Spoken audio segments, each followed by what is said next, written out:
Quotes from John Flavel. From the Kindle, Deep Christian Quotes and Bible Verses. First quote. The knife that stabbed Christ to the heart. They will look at me, whom they have pierced. Then they will mourn for him as one mourns for an only son, and they will cry bitterly for him as one cries for a firstborn son. Zechariah 12:10. Second quote. Do you complain of the hardness of your hearts, and lack of love to Christ? Behold him dying for your sins. Such a sight, if any in the world will do it, will melt your hard hearts. Are you too little touched and unaffected with the evil of sin? Look at the cross of Christ, and see what efficacy there is in it to make sin forever bitter, as death to your soul.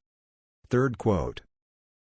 If God should damn you for all eternity, if the death of Christ was that which satisfied God for all the sins of the elect, then certainly there is an infinite evil in sin, since it cannot be expiated but by an infinite satisfaction. Fools make a mock at sin, and there are but few people who are duly sensible of, and affected with, the evil of sin. If God should damn you for all eternity, your eternal sufferings could not pay for the evil that is in one vain thought.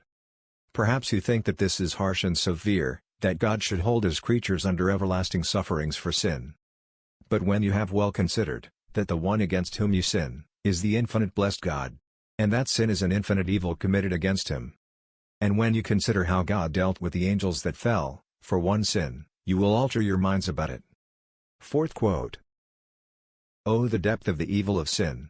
If ever you will see how dreadful and horrid an evil sin is, you must measure it either by the infinite holiness and excellency of God, who is wronged by it, or by the infinite sufferings of Christ, who died to pay its penalty. And then you will have deeper apprehensions of the evil of sin. Fifth quote. The Son of Man came not to be served but to serve, and to give his life as a ransom for many. Matthew 20:28. Jesus did not come to amass earthly treasures, but to bestow heavenly ones. His great and heavenly soul neglected and despised those things that too many of his own people too much admire and live for. He spent not an anxious thought about those things that eat up thousands and 10,000s of our thoughts.